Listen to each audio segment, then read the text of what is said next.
Hi, I'm Patty Ann Brown, and you are in the strategy room. Only 6 days to go until the ballots are tallied and America names a new president, and neither candidate is going down without a fight.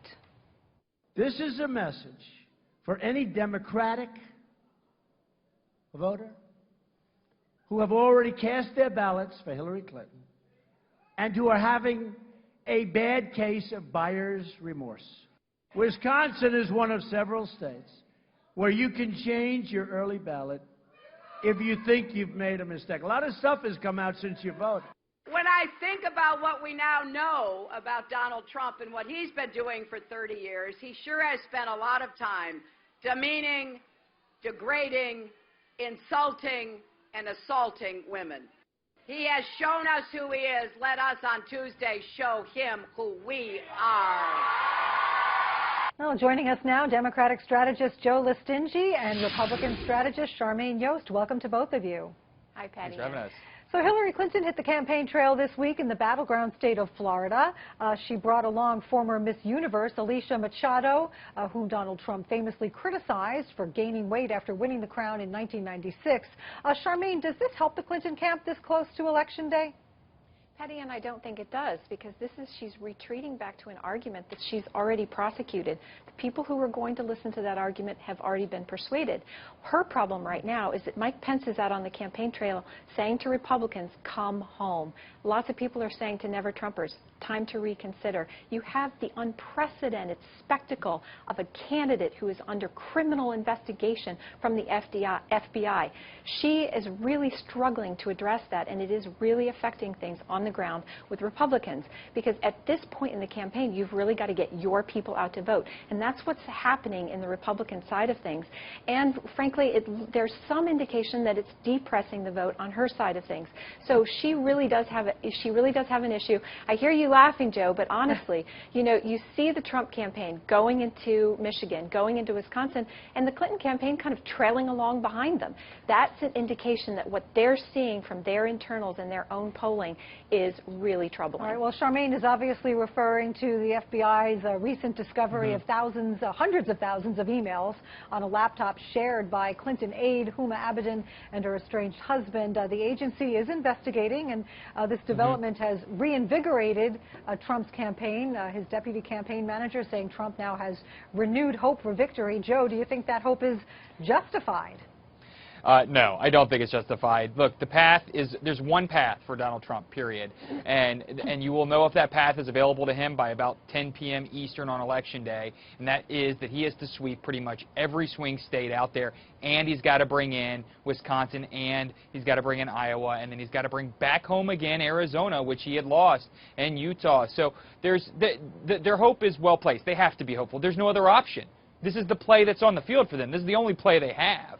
In the meantime, the Hillary Clinton campaign is in its standard defense, and it's just going around to these states and reassuring voters, hey, listen, don't forget who this guy is. And when they bring up someone like Alicia Machado, it is their closing argument. These things don't go away. This has been part of his life since he has been a public figure. We have over a dozen women who have come out claiming of sexual assault from him. Here's he the joked problem. about on tape, Joe, if you're sexually on assaulting women. Like, these are things voters can't forget. All right.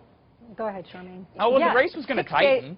6 days out and you're on defense, she's on the ropes. And listen, no, someone who is as unbiased as Chris Feliza from the Washington Post just came out with 4 different paths for Donald Trump to get to victory, to get to the 270.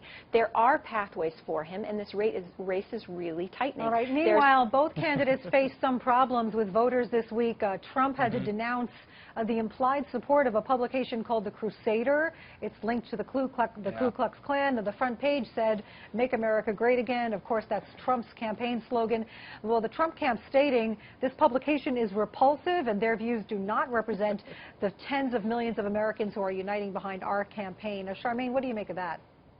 Well, I think it's interesting that every time crazies on the right come out for Donald Trump, we hear about it. But when there are crazies on the left who come out for Hillary Clinton, there's nothing but crickets. Every single candidate is going to have people on the fringes who come out for them. That's just a standard operating procedure. And so the fact that the Trump campaign is categorically repudiating them, and they've done it over and over and over again, that's the bottom line message here. All right. Clinton also hit a bump on the trail in Florida. A heckler shouting, "Bill Clinton is a rapist." And this time, Mrs. Clinton fired back. She said, quote, "I am sick and tired of the negative, dark, divisive, dangerous vision and the anger of the people who support Donald Trump." According to the New York Post, protesters are not uncommon at Clinton rallies, but it is unusual for Clinton to respond. Joe, why the sudden need to fight back? Well, I think that this is the theme that actually seals this argument for her. There are two Americas right now. There is a very angry America that sees their power slipping through their fingers, and there's a new America, this new rising American electorate of young voters, of women that are single mothers, liberal white women, liberal white men, African Americans, Hispanics that are growing.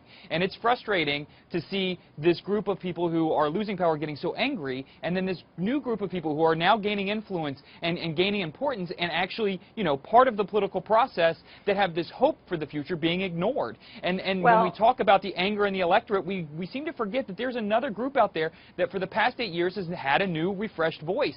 And it's really upsetting a lot of people. So I think that she's just saying, look, we've got to put this aside. We've all got to share this vision of optimism for this country. Otherwise, when we look at the negative, that's all we're going to focus on. All right, you know, that's really last word.